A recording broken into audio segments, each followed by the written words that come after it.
जीवन सर्वस्व पिता मोर, परमाराध्या जगत जननी शिशि लक्ष्मी माँ, परम पूज्य पाद जुगाचार्य देव शिशि बड़दा, परम पूज्य पाद शिशि आचार्य देव एवं पूजनीय अविंदांक श्रीचरण मोर कोटि कोटि प्रणाम तथा समस्त इष्ट परिवार चरण मोर आभूमि प्रणिपात एवं आपण मानक आंतरिक राय एवं जयगुरु ज्ञापन करने सहित आपण समस्तंकर मंगल कामना करे प्रिय परमंक चरण श्री श्री ठाकुरंकर दीक्षा ग्रहण करदेले जे सबकिछि संभव हो गला, जीवनटा सार्थक हो गला, सही बोली मणिबा भूल।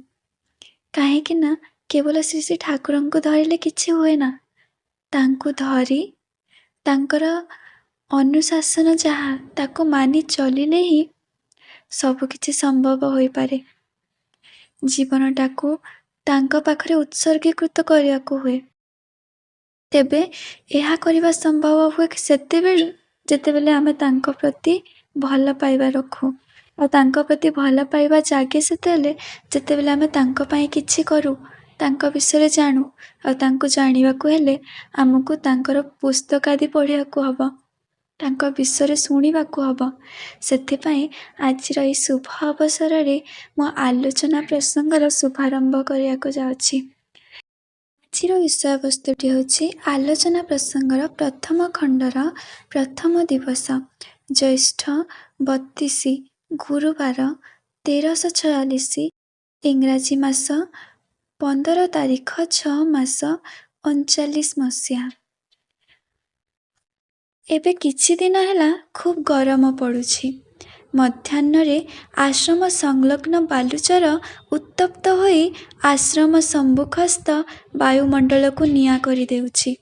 बेल गड़ी गले अवस्थाटा धीरे धीरे सहनीय होई उठे।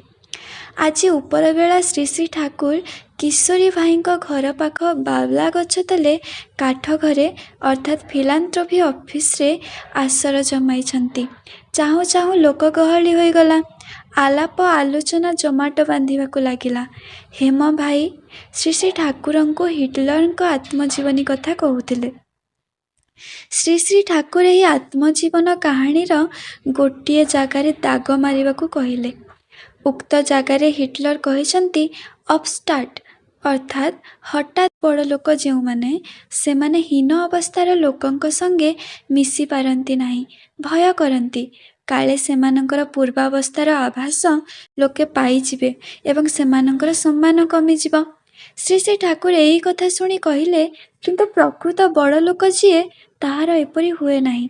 हिटलर मध्य ठीक अनुरूप कथा लिखिछंती बोली हेम भाई हिटलर जीवनी प्रासंगिक अंश उद्धार करी देखाइले।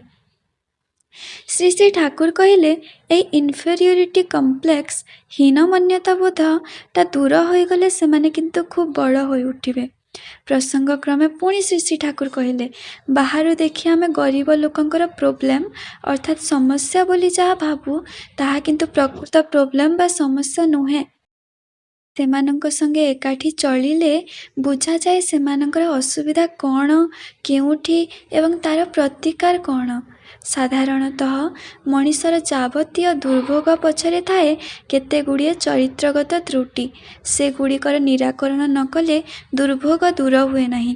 श्री श्री ठाकुर निजे किपरि कुली दलरे मिसी कुली साजी कुली काम करी सेमानंकर दुख दुर्दशा सहित परिचित होइथिले सेई कथा कहले।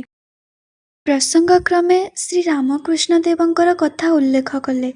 रामकृष्ण देव जे कौन देई गले ताहा केही बुझिले नाही। अनेक तांको नकल करिवाकू चेष्टा करंती किंतु नकल कले कौन तांको परि होई पारे। काली भाई जनक विषय उठाई कहिले जे उक्त लोक हाव भाव भंगी रे श्री रामकृष्ण देव को अनुकरण करुथिले।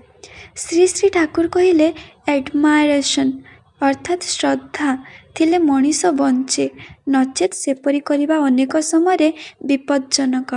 वैशिष्ट को विसर्जन करी हीनत्व बोध ताड़ना कृत्रिम चालीचलन भल नुहे। तद्वारा मनीष आत्म प्रतारणा पथरे आगे चले। यही प्रसंग शिशुपाल कथा मध्य आलोचना है। तापरे प्रफुल्ल भाई पचारुचंती एइथिपाई कौन कहुछि स्वधर्मे निधनम श्रेयः परधर्मो भयावह। ଶ୍ରୀ ଶ୍ରୀ ଠାକୁର କହୁଛନ୍ତି ହଁ। ତତ୍ପରେ ଆର୍ଯ୍ୟ ସଭ୍ୟତା କଥା ଉଠିଲା। ଶ୍ରୀ ଶ୍ରୀ ଠାକୁର କହିଲେ ଆର୍ଯ୍ୟମାନଙ୍କର ଯେ କି ଅମୂଲ୍ୟ ସମ୍ପଦ ଥିଲା ତାହା କଳ୍ପନା ମଧ୍ୟ କରାଯାଇପାରେ ନାହିଁ। କ୍ୟାବିନେଟ୍ ଫର୍ମଡ୍, ମନ୍ତ୍ରୀ ପରିଷଦ ଗଠିତ ହେଉଥିଲା ବିପ୍ର, କ୍ଷତ୍ରିୟ, ବୈଶ୍ୟ ବର୍ଣ୍ଣର ପ୍ରଧାନମାନଙ୍କୁ ନେଇ। ପ୍ରଧାନମାନଙ୍କ ଭିତରେ ପ୍ରଧାନ ପୁଣି ସେମାନଙ୍କ ମଧ୍ୟରେ ପ୍ରଧାନ। ଏହିପରି ଭାବରେ ଏକ ସୁନ୍ଦର ଗ୍ରାଡେସନ୍ ପର୍ଯ୍ୟାୟ ଥିଲା। ଯିଏ ଯେତେ ବେଶୀଙ୍କୁ ପୂରଣ କରିପାରୁଥିଲା ସେ ସେତେ ବଡ଼ ପ୍ରଧାନ ବୋଲି ବିବେଚିତ ହେଉଥିଲା। ସର୍ବଦା ଉପଯୁକ୍ତ ଲୋକ ହିଁ ପ୍ରଧାନମନ୍ତ୍ରୀ ହେଉଥିଲେ। ଉପଯୁକ୍ତ ଲୋକ ନିର୍ବାଚନ ସଂକ୍ରାନ୍ତରେ କୌଣସି ଗଣ୍ଡଗୋଳ ହେଉନଥିଲା। ଅନ୍ୟ ଦେଶ ଭାରତବର୍ଷକୁ ଆକ୍ରମଣ କରିବାକୁ ସାହସ ମଧ୍ୟ କରିପାରୁନଥିଲେ। ସମଗ୍ର ଜାତି ଦୃଢ଼ ଭାବରେ କମ୍ପାକ୍ଟ ଅର୍ଥାତ୍ ସଂଗଠିତ ହୋଇଥିଲା। ଅନୁଲୋମ ବିବାହ ବ୍ୟବସ୍ଥା ପ୍ରଚଳିତ ଥିବାରୁ ସମଗ୍ର ଜାତିଟା ଯେପରି ଦାନା ବାନ୍ଧି ରହିଥିଲା ଏବଂ ଏହାଦ୍ୱାରା ଇଭଲ୍ୟୁସନ୍ ଅର୍ଥାତ୍ କ୍ରମୋନ୍ନତିର ସୁବିଧା ହେଉଥିଲା। 5, 7 ଓ 14 ପୁରୁଷ ଧରି ଯଥାକ୍ରମେ କ୍ଷତ୍ରିୟ, ବୈଶ୍ୟ ଓ ଶୂଦ୍ରଙ୍କ ଭିତରେ ଯାହାଠାରେ ବ୍ରାହ୍ମଣିକାଲ ଇନଷ୍ଟିକ୍ଟ ଅର୍ଥାତ୍ ବ୍ରାହ୍ମଣ୍ୟ ସଂସ୍କାର ପରିଲକ୍ଷିତ ହେଉଥିଲା ସେମାନଙ୍କୁ ବିପ୍ର କରି ଦିଆଯାଉଥିଲା। ଉନ୍ନତିର ପଥ ସବୁ ଦିଗରୁ ମୁକ୍ତ ଥିଲା। ଆଗକାଳରେ ଟଙ୍କା ଦ୍ୱାରା କାହାରି ସାମାଜିକ ପୋଜିସନ୍ ସ୍ଥିର କରାଯାଉନଥିଲା। କାହାର ହୁଏତ 50 ଲକ୍ଷ ଟଙ୍କା ଅଛି କିନ୍ତୁ କିଏ ହୁଏତ 5 ଟଙ୍କାରେ ସଂସାର ନିର୍ବାହ କରୁଛି। ଅଥଚ ଇନଷ୍ଟିଙ୍କ୍ଟ ସହଜାତ ସଂସ୍କାର ବଡ଼, ସେହି ବଡ଼ ବୋଲି ଗଣ୍ୟ ହେଉଥିଲା। ଇନଷ୍ଟିଙ୍କ୍ଟ, ହ୍ୟାବିଟ୍, ବିହେଭିୟର, ଆକ୍ଟିଭିଟି, ସଂସ୍କାର, ଅଭ୍ୟାସ, ବ୍ୟବହାର ଓ କର୍ମ ଏଇଗୁଡ଼ିକ ହିଁ ଥିଲା ମାପକାଠି। ଲର୍ଣ୍ଣିଂ, ଲେଖାପଢ଼ାକୁ କେବେ ହେଲେ ଶିକ୍ଷା ବୋଲି କୁହାଯାଉନଥିଲା। କୌଣସି ପାଣ୍ଡିତ୍ୟ ଚରିତ୍ରଗତ ନହେଲେ ତାକୁ ମୂଲ୍ୟ ଦିଆଯାଉନଥିଲା। ଜ୍ଞାନ ଓ ଗୁଣ ଯେପରି ଜନ୍ମଗତ ସଂସ୍କାର ଓ ସମ୍ପଦରେ ପରିଣତ ହୁଏ ସେଥିପ୍ରତି ସବୁବେଳେ ଦୃଷ୍ଟି ଦିଆଯାଉଥିଲା। ବର୍ଣ୍ଣାଶ୍ରମ ଧର୍ମ ଏପରି ସୂକ୍ଷ୍ମ, ଉନ୍ନତ ଓ ବିଜ୍ଞାନଭିତ୍ତିକ ବିଷୟ ଯେ ଅଧିକାଂଶ ଏହାର ଅନ୍ତର୍ନିହିତ ତଥ୍ୟ ବୁଝି ନ ପାରି ଏହାକୁ ଚୈଷମ୍ୟମୂଳକ ବୋଲି ମନେ କରନ୍ତି। ଏହାଠାରୁ ବଡ଼ ଭୁଲ ଆଉ ନାହିଁ। ବିଜ୍ଞାନସମ୍ମତ ବର୍ଣ୍ଣାଶ୍ରମ ଧର୍ମକୁ ବିପର୍ଯ୍ୟସ୍ତ କରିବା ଉଦ୍ଦେଶ୍ୟରେ ଜେନେରସ୍ ପୋଜ୍ ଅର୍ଥାତ୍ ଉଦାରତା ଭଙ୍ଗୀ ନେଇ ଇନଫେରିୟର ଅର୍ଥାତ୍ ଦୁର୍ବଳଙ୍କୁ ଉତ୍କ୍ଷିପ୍ତ କରନ୍ତି ଯେଉଁମାନେ ସେମାନେ କିନ୍ତୁ ସମାଜର ମହାଶତ୍ରୁ। ଶମ୍ଭୁଙ୍କର ମୁଭମେଣ୍ଟ ଅର୍ଥାତ୍ ଆନ୍ଦୋଳନଟା ବର୍ଣ୍ଣାଶ୍ରମ ଧର୍ମ ବିରୁଦ୍ଧରେ ଗୋଟାଏ ପ୍ୟାସନେଟ୍ ରେଡ୍ ଅର୍ଥାତ୍ ପ୍ରବୃତ୍ତି ପ୍ରରୋଚିତ ଅଭିଯାନ ଛଡ଼ା ଆଉ କିଛି ନୁହେଁ।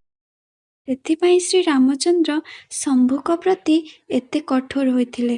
ଅଶ୍ୱମେଧ ଯଜ୍ଞ ବିଷୟ ଉଠିବାରୁ ଶ୍ରୀ ଶ୍ରୀ ଠାକୁର କହିଲେ ଯଜ୍ଞ ସମୟରେ ବହୁ ଲୋକ ଏକତ୍ର ସମବେତ ହୁଅନ୍ତି, ସେଥିପାଇଁ ଘିଅ ପୋଡ଼ା ଯାଉଥିଲା।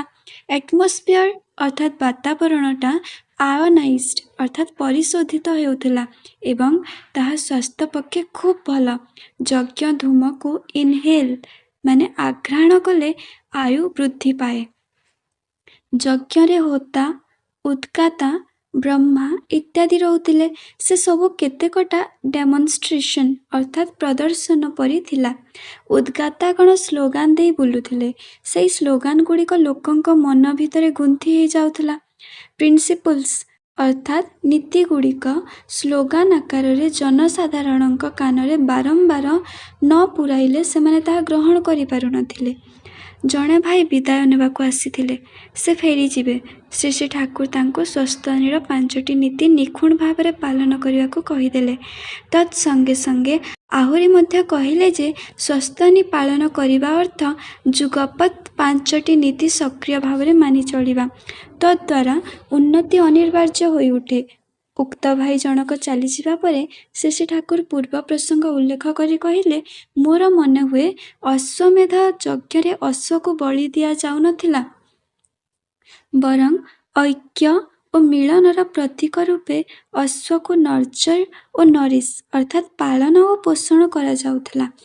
ମେଧ୍ ଧାତୁର ଅର୍ଥ ମିଳିତ ହେବା, ଅଶ୍ୱକୁ ସମାଦର ପୂର୍ବକ ଅଶ୍ୱ ପ୍ରେରକ ରାଜାଙ୍କର ସୁପ୍ରିମେସି ୱିଥ୍ ଡ୍ୟୁ ରିଗାର୍ଡସ୍ ଏକ୍ସେପ୍ଟ ଅର୍ଥାତ୍ ରାଜାଙ୍କର ପ୍ରଭୁତ୍ୱ ଯଥୋଚିତ ସମ୍ମାନର ସହିତ ସ୍ୱୀକାର କରାଯାଉଥିଲା।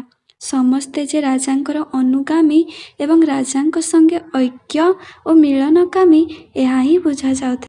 ଏହା ହିଁ ଥିଲା ପ୍ରଥମ ଦିବସର ଆଲୋଚନା। ଏହି ପ୍ରଥମ ଦିବସର ଆଲୋଚନାରେ ଆମେ ଜାଣିଲେ ଇନଫେରିୟରିଟି କମ୍ପ୍ଲେକ୍ସ ଉପରେ, ଯାହା ହିଟଲରଙ୍କ ଜୀବନୀରୁ ଉଦ୍ଧାର କରିକି ପଢ଼ାଯାଉଥିଲା। ତାପରେ ଆର୍ଯ୍ୟ ସଭ୍ୟତା ଉପରେ ଠାକୁରଙ୍କର କିଛି କିଛି ଆଲୋଚନା ଥିଲା। ତା ସହିତ ଅଶ୍ୱମେଧ ଯଜ୍ଞ ଉପରେ କିଛି କିଛି ଆଲୋଚନା ରହିଥିଲା। ଆଶା କରୁଛି এই ଭିଡ଼ିଓଟି ଆପଣମାନଙ୍କ ପାଇଁ ହେଲ୍ପଫୁଲ୍ ହେଇଥିବ। ଯଦି ଭିଡ଼ିଓଟି ଭଲ ଲାଗିଥାଏ ନିଶ୍ଚୟ ଭାବରେ ଲାଇକ୍, ସେୟାର, ସବସ୍କ୍ରାଇବ୍ କରିବେ, କମେଣ୍ଟ କରିକି ଜଣାଇବେ।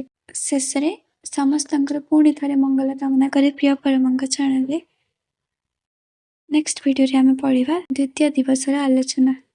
ଜୟ ଗୁରୁ।